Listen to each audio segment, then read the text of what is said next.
Namaste, beautiful yogis. Welcome to Ali Kamanova Yoga. I'm Ali, and today I wanted to do a few questions you left me about 2 months ago, almost a month and a half, maybe a month and a half ago, I should say.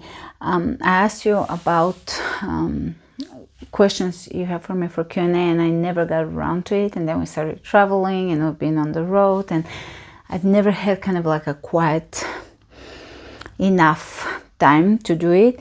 And even now, it was a really rainy day, so that's why we're at home. And it's very dark now, so I have just the lamps from the house. So maybe I shouldn't be doing it because I know lighting is everything, and this is probably terrible lighting. But I'll just do a few just to test it out as a format, because you left me kind of a thought out, meaningful questions. So those questions are coming from YouTube. I actually asked the question on Instagram, which kind of automatically posts on Facebook, and I had a few questions there, but I'll read the ones on some of the ones on YouTube just because they were very meaningful, and I haven't reminded myself of exactly what the questions were, so that we'll see how it goes. So one of the questions, also from your own experience, Ali, how do you as a woman root yourself in your truth and co-create a healthy, aligned partnership with a man?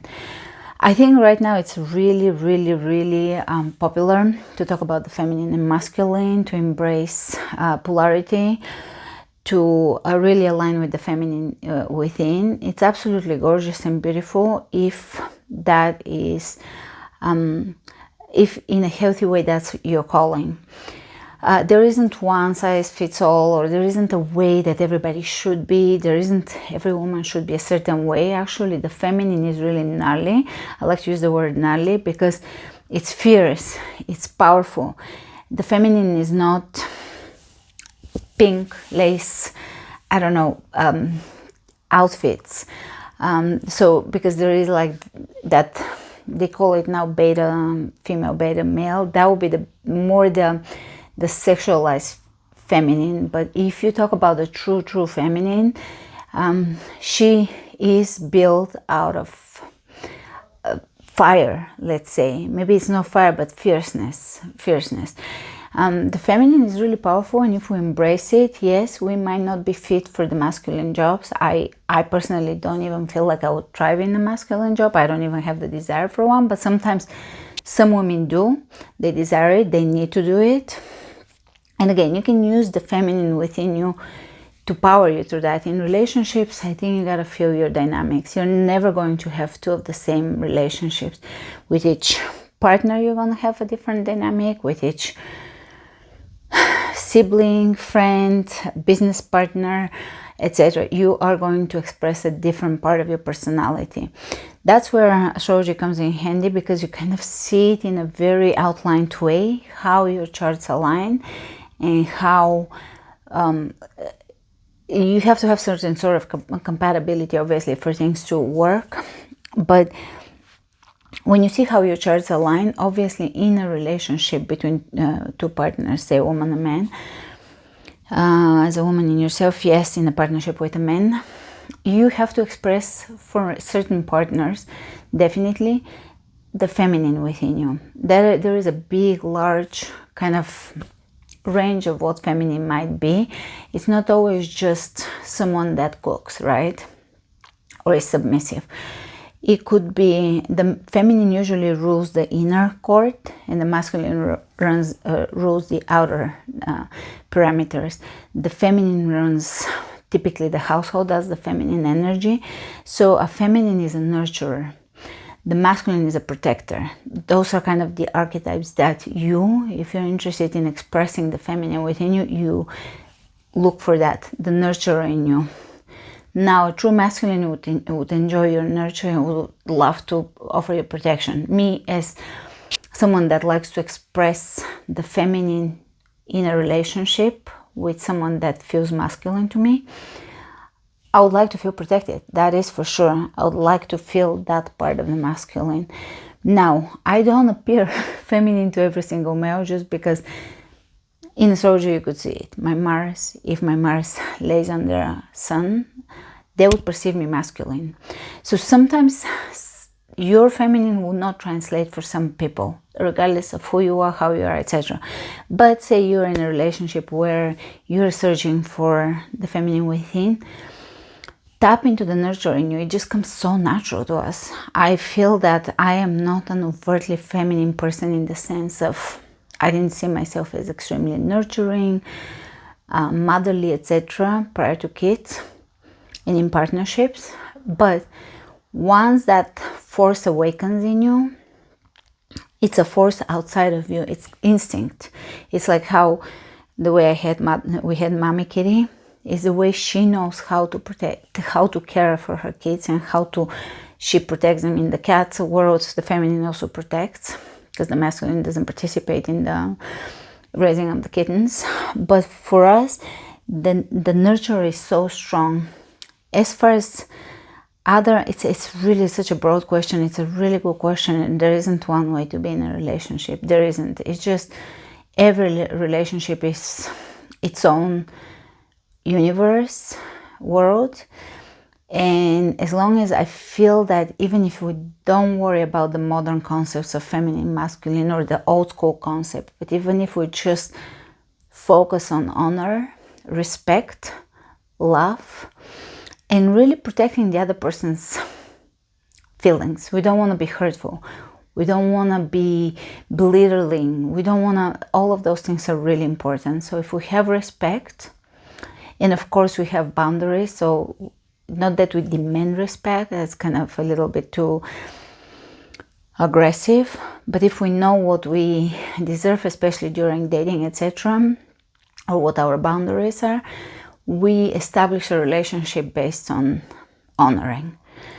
And a healed masculine and a healed feminine would want to express those sides of their personality. She would want to nurture. She would want to give love. So I think it's just really stripping away the trauma layers and expressing that in your relationships. That goes for every partner, for every relationship you have, partnerships, business partnerships, etc. You have to always search for how you can honor people. And with some people it doesn't work. So there is also that. But when it works, you really want to, within yourself, find how to love, how to give, how to honor. I've always just wondered about you and where you're from, your accent, how many kids you have, what's like being a mother, what being a creator on YouTube is like, what got you started with this channel, and how you learned yoga. Also wondering about your spiritual journey as well. So many questions, been practicing with you, your videos for like 8-9 years. Thank you so much. All right, so that's going to be the last question because it's so many questions and I don't want to run out of camera time. Also, I don't want to bore you. Bulgaria. I'm from Bulgaria currently. Right now in Bulgaria, we travel a lot. Now, the way I started the channel is I really knew that I want to work online. And first of all, I wanted to be self-employed. It wasn't very easy to get employed on my terms as someone that's not native in America. So talk about, talk about not feeling privileged. But I also am a mind of my own. I wanted to work for myself. I always knew I'm going to seek ways to have a business, to be self-employed, self-driven, etc. So I was teaching yoga because yoga was a love of first sight. I started doing yoga on my own, loved it, got involved in teaching yoga in LA, got involved with the Power Yoga Studios. I knew pretty soon after, a year into driving all over LA is big, that I am not gonna be able to function and survive that way. And I also knew that I wanna do something online. I wanted to be like a distance, like I always wanted to be to do something with healing, maybe herbs, but I knew that I'm gonna be shipping them. Like I'm gonna be on, I always joked, I'm gonna be on my mountain top and just send people stuff. Like I didn't want to be hands-on involved. The way, like a healer, a massage therapist would be hands-on. I want it to be distance. And I'm actually not an introvert. I'm a kind of a people's person. I like people. Not all people, of course, we're all picky. I'm picky, but I really enjoy having friends. I love it. If I can find people that I resonate with, I really enjoy being by myself with my family. So I'm not very needy about people anymore, but I kind of like to work for myself and have a lot of time where I'm just in my own sphere.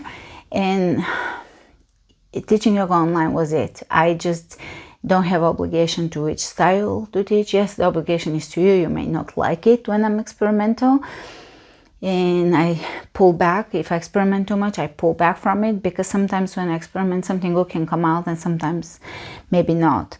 But I do dabble with styles. So that's kind of how I got started. It was a necessity, it was a decision, it was a knowing. I always knew I'll do it. Distance. I prefer online because I'm not sensitive in the sense of feeling people too much. Like if someone has certain energy, I'm not aware of feeling them too much, but the next day I may have their mood. Like I may feel anxious or weird or depressed. So when I teach, I feel it benefits us both, you on this side and me on this side of the screen, for me to just feel my energy, because it flows in a more clear way. Otherwise, when you fill the room, it's a different energy. It's good as well, but that's the power of doing yoga on your own. Not only that, time is very important. So I think when we're in our childbearing years, we rarely have time to just go around and do yoga and take so much time to ourselves. Maybe later in life.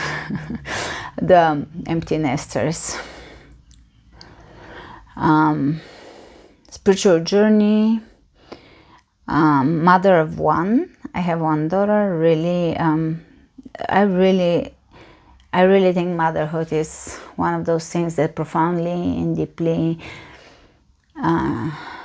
changes us in the best ways possible. It just brings out of us something that it's absolutely phenomenal if we're drawn to do it. There is, again, just like with partnerships, there isn't a prescription, but there are energies that we could feel within and express. And with motherhood, again, it's the same thing. It's kind of like relationships. We get to express our mothering nature, but also we get to experience a relationship, not on our terms, but it just becomes a deep, profound relationship that teaches us a lot. I became mother a little later, so I feel that it's allowed me to mature for that process. It's been amazing. So I'm from Bulgaria. I lived in LA when I started my channel. I moved to Texas for 4 years, back to Southern California, and so forth and so forth. The journey continues. Online creator, I like it. If you can make it work for you, it's amazing. As I said, it's not for everybody. It depends if you prefer to work directly with people. If you're the type of person that need to talk to people, to massage therapists, to touch people, etc., it may not be for you. If you like that exchange, I, for yoga, prefer the screen. For other things, for hanging out, I really enjoy people. So, let's see, 14 minutes. Should I do one more question?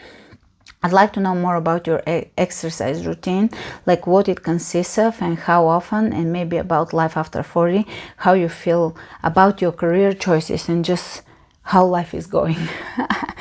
Again, those are kind of serious questions, Life after 40, I find it challenging in the sense that this is when I started to have to psychologically accept that I'm no longer a young person. I feel the same. Physically, I'm as strong. In some ways, I feel better than obviously in my teenage years when I had not tuned into my physical fitness. I was in an academic school. It was terrible for me as someone very athletic. I like my career choices. It was a heavy decision, as it was in the process of happening when I was in my kind of late 20s and 30s. Of course, I had to really question my choices, and I didn't know how it's gonna work out. Obviously, we never do, but I also didn't know that it's gonna be okay. I like it because it's allowed me to, one thing I forgot to say, the reason why I like to be distant is because I can travel. I can come to Bulgaria for a little longer. I can homeschool. I can pay attention to other things, such as, the garden. Now we have garden and all of that. So it depends. It depends what you crave, what you need, what your journey is, what your soul desires. I need to work for myself. So I need to experiment. I need to employ myself. I need to be creative in that way where I can just feel. Life over 40 is really difficult for me. As I said, psychologically, it's been rough for me. It came in waves of accepting the age, I don't know, maybe I really like my 30s and who I was in my 30s, and it was very difficult to know that person is gone. It's no longer. It's like transitions are difficult. It's shedding skin. It's like the old self dying. It's been a process that would require many videos for me to even touch the surface, but I've done a lot of work on it, and I keep coming to such ease with it. I've come a year ago. I finally just came, 2 years maybe. I just accepted it. That doesn't mean that I wouldn't have to re-accept certain things, but it's been a good journey. I think that's where, the ego softens, or whatever, the layers soften. It's just good. Interesting to know about your opinion. Keep going. Interesting to know about your opinion. Attitude about ovo-lacto diet, eggs, or maybe sea products or fish. Do you have something like a principle against it, or are kind of welcoming eggs or so in your diet? Just curious. Hope you got what I mean. Yes, it really depends. I see a lot of people really swinging between diets, and I don't understand why they don't just adjust a little bit. Like, for example, some people went raw vegan when it was trendy, and I don't know about trendy diets and following them all, and then it didn't work out, and they went carnivore, and then the amplitude of the swing is too big for it to kind of feel I don't know, for it to be just grounded. Eggs, I think, can work especially if you don't have access to nice fresh food. If your climate is not amazing, I included eggs in Lotus that when we were traveling, and I didn't have access to good kitchen and sourdough, etc., for a good year and a half, and we're traveling even longer. So I asked her to give them a try, and she liked them. She doesn't go crazy about them. Every so often she would eat them and then she would stop, but she's the egg whites only. And I've tried, and we give the egg yolks to cats. So I don't have a particular, I think if they work for you, if you don't have particular sensitivities, it's all right. If you don't need them, if you don't crave them, if you're getting your nutrition, with beans or lentils or vegetables, seasonal, that's fine too. I think, again, as relationships, you really gotta tune it in. I feel really good sometimes when I really kind of simplify. I'm hiding here in the room where this is the first time in quite a while I've been able to sit down, and I didn't announce it, but I figured I would just see if the lighting works here, but it's okay. I think you see me. If you have access to good quality eggs, and if you crave them, you can experiment. Just experiment.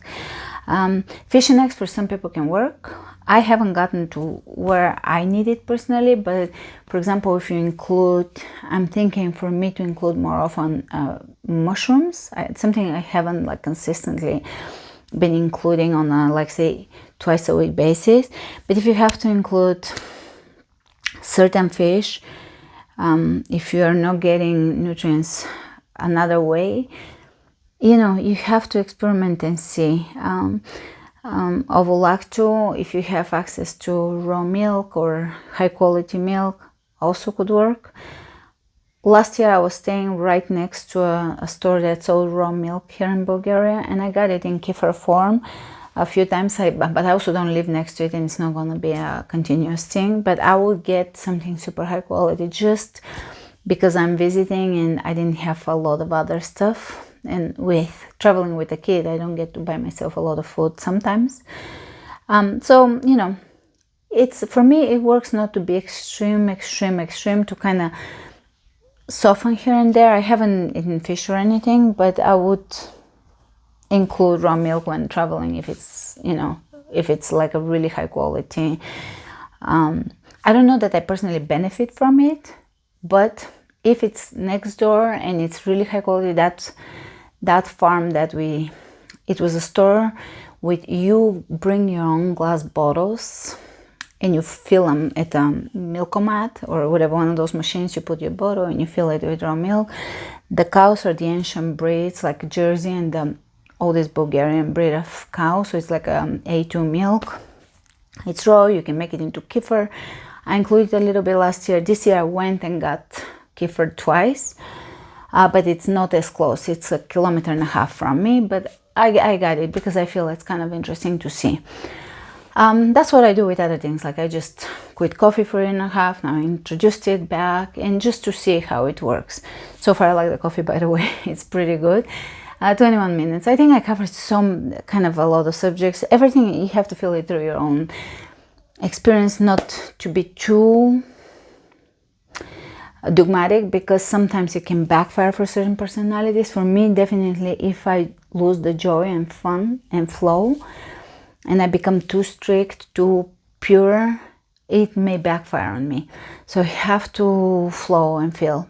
Right now what I eat is pretty satisfying. Pho season in Bulgaria is amazing. I bake every single day. Pumpkin, eggplant, zucchini, and so that's baked. I bought mushrooms twice, so I try to include that.